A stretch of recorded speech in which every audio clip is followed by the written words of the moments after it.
श्रीकृष्णपरब्रह्मणे नमः।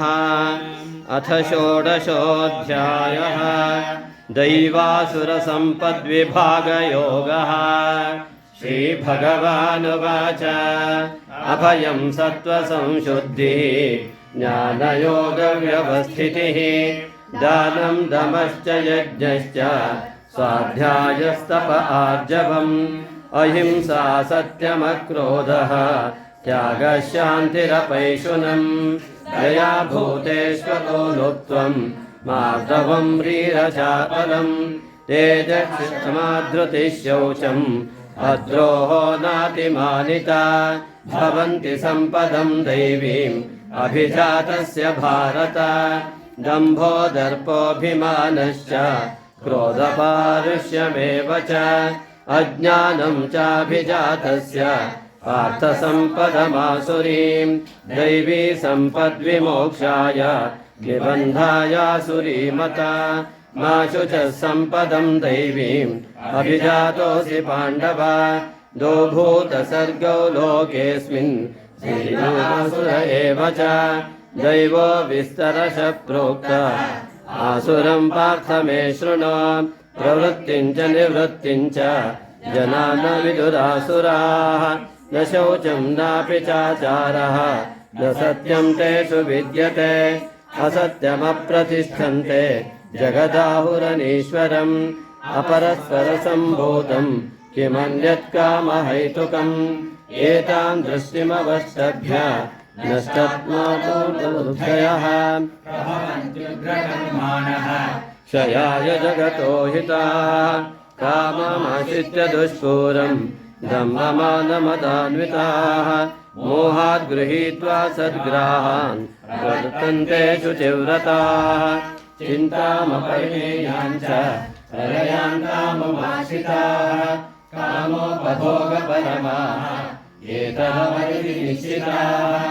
आशापाशशतैर्बद्धाः कामक्रोधपरायणाः ईहन्ते कामभोगार्थम् अन्यायेनार्थसञ्चयान् इदमद्य मया लब्धम् इमं प्राप्स्ये मनोरथम् इदमस्तीदमपि मे भविष्यति पुनर्धनम् असौ मया हतः शत्रुः हनिष्ये चापराननि ईश्वरोऽहमहं भोगी सिद्धोऽहं बलवान् सुखी आढ्योऽपि जनमानस्मि पुण्योऽस्ति सदृशो मया यक्ष्ये दास्यामि मोदिष्य इत्यज्ञानविमोहिताः अनेकचित्तविभ्रान्ताः मोहजालसमावृताः प्रसक्ता कामभोगेषु पतन्ति नरकेषु च आत्मसम्भाविताः स्तब्धाः धनमानमदान्विताः यजन्ते नाम यज्ञैस्ते ब्रह्मेण विधिपूर्वकम् अहङ्कारं बलं दर्पं कामं क्रोधं च संश्रिताः मामात्महरेषु प्रदिशन्तोऽभ्यसूयकाः तानहं द्विषतः क्रूराः संसारेषु नराधमान् क्षिपाम्यह स्वमशुभाम् आसुरीष्वेव योनिषु आसुरीम्योनिमापन्नाः मूढा जन्मनि जन्मनि मामप्राप्यैव कौन्तेय ततो यान्त्यधमां गतिम् त्रिविधं नरकस्येदं द्वारं नाशनमात्मनः कामः क्रोधस्तथा लोभः तस्मादेतत्त्रयं त्यजेत् एतैर्विमुक्तः कौन्तेय तमोद्वारैस्त्रिभिर्नरः आचरत्यात्मनः श्रेयः ततो याति परां गतिम् यशास्त्रविधिमुत्सृज्य वर्तते कामकारतः न स सिद्धिमवाप्नोति न सुखं न परां गतिम् तस्मात् शास्त्रं प्रमाणन्ते कार्याकार्यव्यवस्थितो ज्ञात्वा शास्त्रविधानोक्तं